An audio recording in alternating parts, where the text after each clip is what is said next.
सुदर्शन चक्र चलाने से पहले अपना शरीर जरूर बांध लें, इसलिए कि निगेटिव ऊर्जा दिक्कत देगा। क्योंकि हर व्यक्ति के पास चाहे घर में निगेटिव ऊर्जा रहता ही है।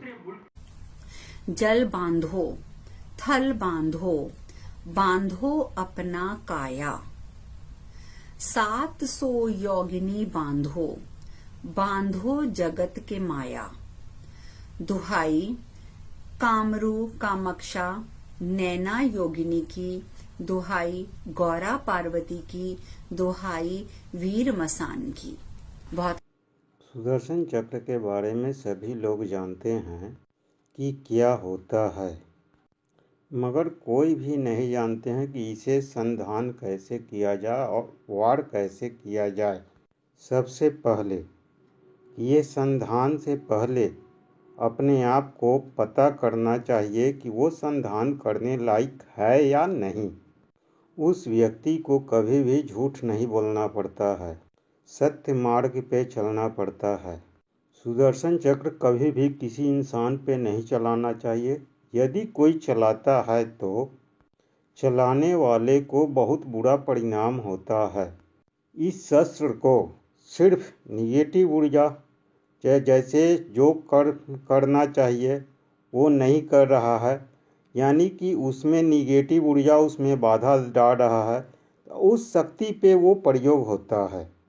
यदि कोई इंसान सुदर्शन चक्र किसी इंसान पे चला रहा हो, यदि वो किसी प्रकार का गलती नहीं किया हो, तब चलाने वाले को इतना क्षति होता है कि उसका पूरा वंश तक उसको खत्म हो सकता है। क्योंकि ये बहुत लोगों को हो चुका है। मेघनाथ ने राम पे वार किया, लक्ष्मण पे वार किया, क्या हुआ? रावण का पूरा वंश साफ हो गया।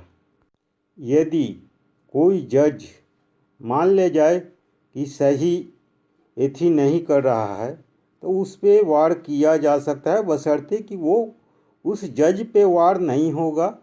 उसके जो निगेटिव ऊर्जा उसमें काम कर रहा है, उस निगेटिव ऊर्जा पे वार हो सकता है। जैसे हम लोग संधान करने के लिए बोलते हैं कि तू ही निराकार, मैं तेरी शरण, तू ही बख्शनहार।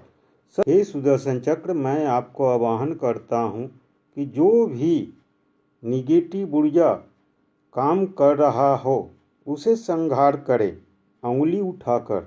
ये बोलने से ये सुदर्शन चक्र विष्णु लोक से उस व्यक्ति के हाथ में चला आता है और आते ही वह तुरंत के तुरंत निकल के निगेटिव ऊर्जा को संहार करने के लिए चला जाता है।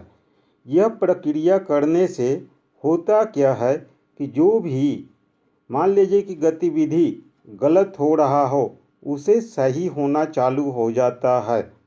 यह प्रक्रिया किया हुआ है। कई लोग यह इस्तेमाल कर रहे हैं। गया में, वजीरगंज, ये लोग काम कर रहे हैं। ये काम एकदम 100% काम करता है। नहीं तो सुदर्शन चक्र का आवाहन करने के लिए आप लोग यह भी कर सकते हैं कि ओम नमः भगवते वासुदेवाय नमः, ये मंत्र का भी प्रयोग किया जा सकता है।